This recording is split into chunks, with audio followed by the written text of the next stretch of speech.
The stakes of how we talk about Charlie Kirk's assassination are literally life and death. Politics has become a deadly game. And when people are even suspected of something, it puts a target on their back. So I've been watching Candace Owens' coverage of Charlie Kirk's assassination, and I've noticed some significant issues with her methodology, and I want to walk you through them. But before I do, let me say this clearly. This is not an attack on Candace Owens. Candace is courageous. She's brilliant. She's one of the most gifted orators in the world. She does tons of research. I respect her. It's also important to acknowledge that while the world lost a leader when Charlie was killed, Candace lost a friend. I can't imagine the grief and anger that she's feeling right now. The same grief and anger that so many of you who love Charlie are feeling. And here's something important to understand. There's a reason the FBI doesn't live stream investigations. And there's a reason they don't have someone who's personally grieving lead those investigations. Grief and investigation interfere with one another. The desire for justice gets tangled up with the desire for vengeance. And live streaming investigations mixes information with entertainment. So before I go further, let me be transparent about something. Candace has put out over 35 episodes on Charlie Kirk's death. Hours of content. Tips from viewers that sometimes contradict each other. New theories every week. Questions about Israel and Tyler Robinson and bullets and exit wounds. I'm not going to address all of them in this video. Honestly, I'm not even sure if I ever will in future videos. And I want to explain why. Brandolini's principle states that it takes 10 times more energy to refute a claim than to produce one. Addressing these questions is like whack-a-mole. By the time that you finish analyzing one suspicion, 10 more have been raised. The goalposts keep moving on what you need to address before people will be satisfied. And that's the problem with live streaming an investigation. It's not like she did 3 months of research and then came back with one comprehensive thesis. She's been breadcrumbing her audience, constant teasers, updates, tips from viewers, and now much of her audience is invested in conclusions before the evidence is complete. And the way that Candace is presenting information, steel manning her skeptical explanations while straw manning the official ones, is giving people an imbalanced view. So I'm going to address some specific suspicions she's raised in specific episodes. And she's done a great job of presenting the skeptic's argument, so I'm going to present the other side. Not because I know what's true. I don't. None of us do. But to bring some balance. And you deserve to see the strongest versions of both arguments. And more importantly, you deserve frameworks to evaluate these questions for yourself. So that's the goal. Not to tell you what to think, but to show you how to think through it yourself. So Candace always brings the receipts, but is she reading them correctly? On episode 245 of her show, Candace mentions that according to tips, Charlie was not brought to the closest or best hospital. She lists this as one of too many things that just don't add up. Received a lot of tips that the hospital that Charlie was taken to is not the closest hospital, and it also would not have been the number one choice hospital for someone that was suffering from that sort of a wound. Like it was a trauma 3 center. He was taken to a smaller regional hospital that was a little farther away and was also less equipped for the trauma that he suffered, that he was taken to Timpanogos Regional Hospital. But it does add up, if you do the math. Candace is right. Charlie was not brought to the closest hospital because that one, Orem Community Hospital, can't handle gunshot wounds. It's not listed as a trauma center by Utah's Bureau of Emergency Medical Services. Candace is also right that Charlie was not brought to the number one choice of hospital because that one, Utah Valley Hospital, is almost 4 miles away according to Google Maps. So what's the closest hospital that could actually treat him while he was bleeding out? The one that he was brought to, Timpanogos Regional, a level 3 trauma center, only about 2 miles away. Candace cited tips, said that the official story didn't add up. But did she do the math? But there's more. In episode 253, she pivots. Now she raises a new suspicion that Charlie was treated at Utah Valley Hospital in secret, based on a leaked medical file. But then we received an email from somebody in the medical staff at UVU saying, I'm certain that he was here, and I have a medical file in the text that we received at 2:08 p.m. saying that we're not allowed to touch the medical file. And here is the entry in the UVU system for Charlie Kirk. It had his right birthday, it had his age, it had an MRN number. And then this individual shared the internal message that went out telling them that they're not allowed to touch the file. Here it is. Hi all, there was a media event that took place today that led to a trauma patient. Due to the nature of the situation, the only individuals who will be allowed in the chart will be Deborah and myself. No one else is allowed to hover or open the chart. Jacob, blank. Deb and I will be doing the log tomorrow. Thanks, and let me know if you have any questions. So first, the tips were saying that Charlie wasn't brought to the correct hospital, when in fact he was. Then the tips implied that Charlie was brought in secret to a different hospital. So which one is it? Is the issue that he was brought to the wrong hospital or brought to the right one in secret? The goalposts were moved. She also shows a screenshot of a medical chart from Utah Valley Hospital and a message to staff that they should not view the chart. But look closer at that first message. It says the only individuals who will be allowed in the chart will be Deborah and myself. Think about that for a second.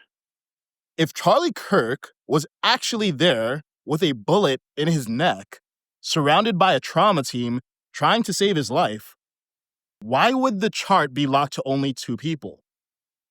A trauma response requires a whole team: surgeons, nurses, anesthesiologists, and they all need immediate chart access to save a life. So consider this theory. Those receipts aren't evidence of a secret treatment. They're evidence of a HIPAA lockout. Here's how that would work. Step 1.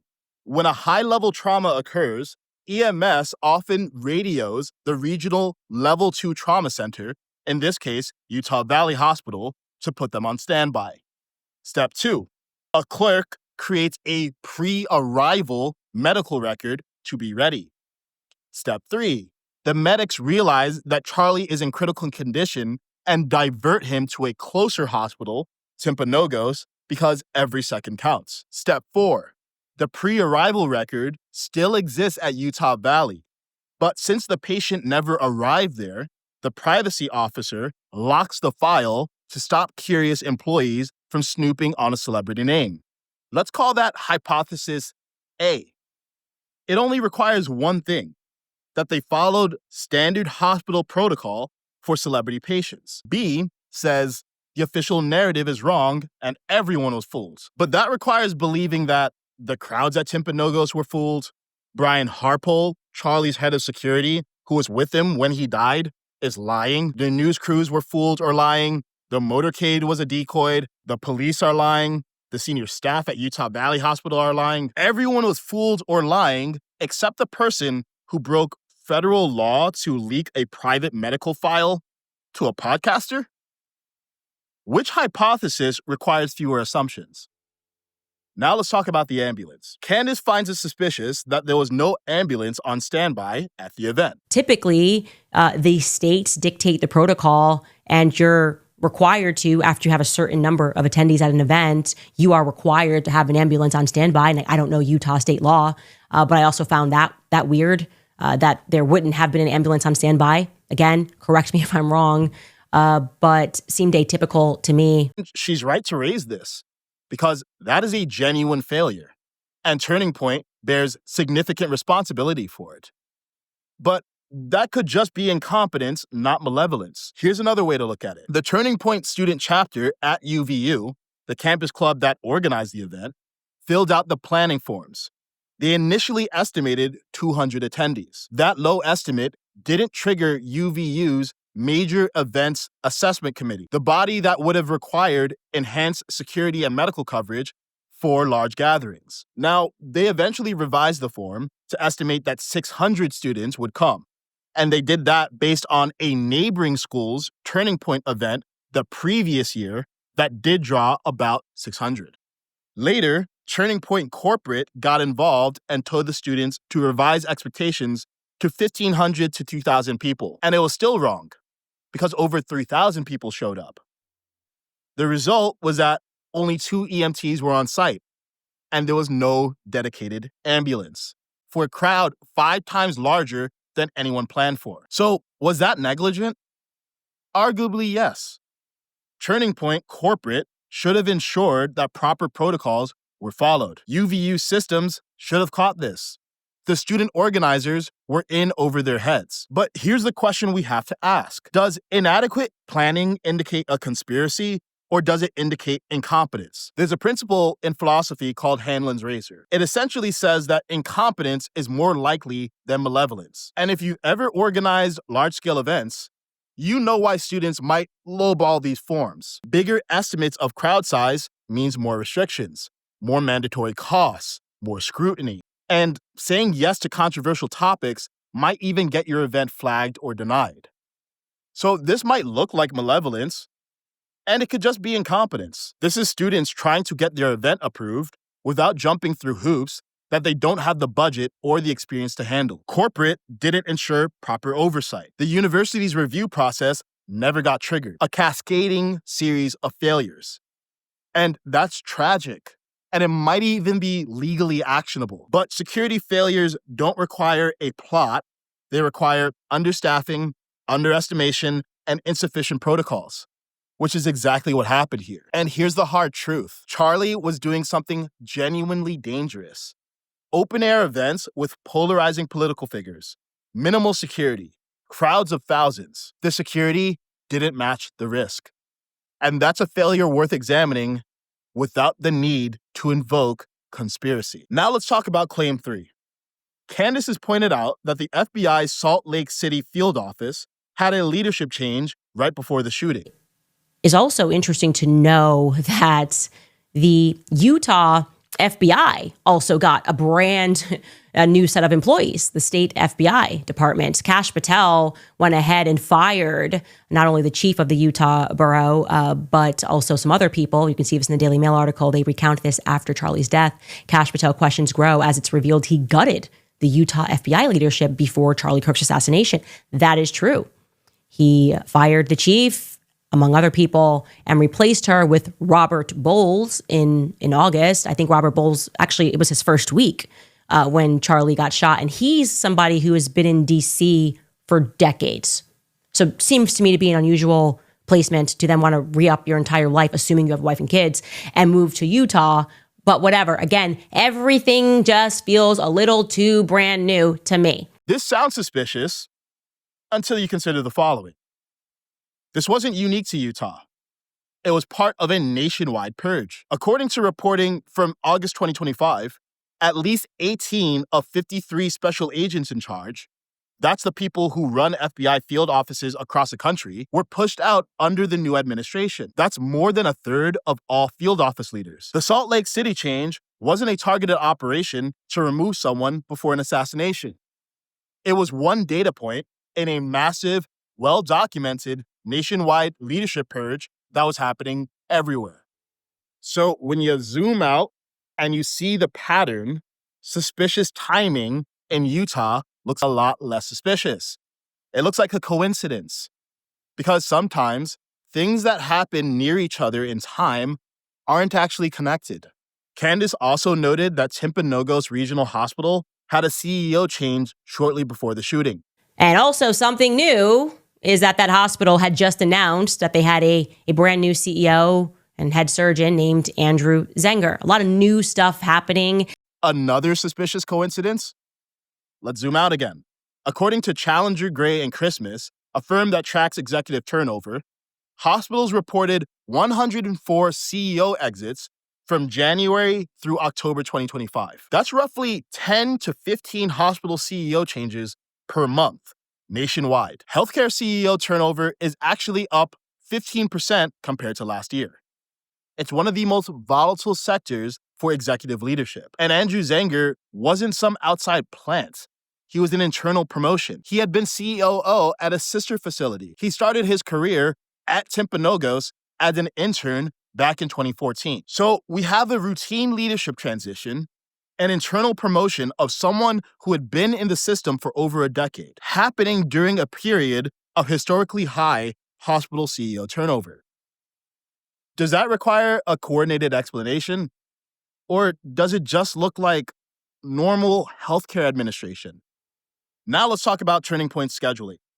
Candace asked why Charlie was scheduled to do UVU on September 10th and Utah State on September 30th, 20 days apart instead of back-to-back.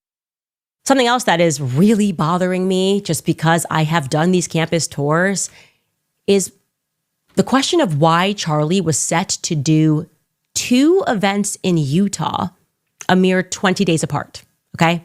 He was supposed to do UVU, and then today was scheduled to do, just 20 days later, USU. Now, those 2 campuses are just under 2 hours apart if you're driving. Why on earth would he schedule these events apart? It's not how Turning Point USA normally decides on their events. If you're going to do 2 stops in one state, they make it happen back to back because it doesn't make sense from a fuel perspective, from a traveling perspective, for you to go in and out of one state. Plus, they only have a limited number of events, right? So they want to make sure they can go all over the United States and see as many students as possible during every tour. This is how it works. I know how it works because I came from Turning Point USA, okay? I have toured with them every year, with the exception of this year, since I started working for Charlie. So that just struck me as very odd. She says this isn't how Turning Point normally operates. When you're going to a state, you cluster events to save on travel and logistics. And she's right. Clustering is their preference when it's possible, but exceptions have happened before. In fall of 2023, the TPUSA tour went to California on October 2nd, then Florida, then Georgia, then Texas, then New York, and then all the way back to California on November 9th. That's crisscrossing the entire country over 38 days, including returning to the same state they started in. Campus event scheduling depends on venue availability, student chapter readiness, academic calendars, and university approval processes. Each school operates on its own timeline. The student clubs at UVU and Utah State had to independently organize, get approvals, and coordinate with your administrations. Sometimes you can't get the dates that you want. Sometimes venues aren't available back-to-back. Sometimes the student chapters aren't ready at the same time. 20 days apart isn't ideal, but it's also not unprecedented. It happens when logistics don't align. Now for the next claim. Candace has also raised questions about Charlie's Bulletproof Vest situation, that his supplier contract was canceled, that he wanted an army vest, and something was off.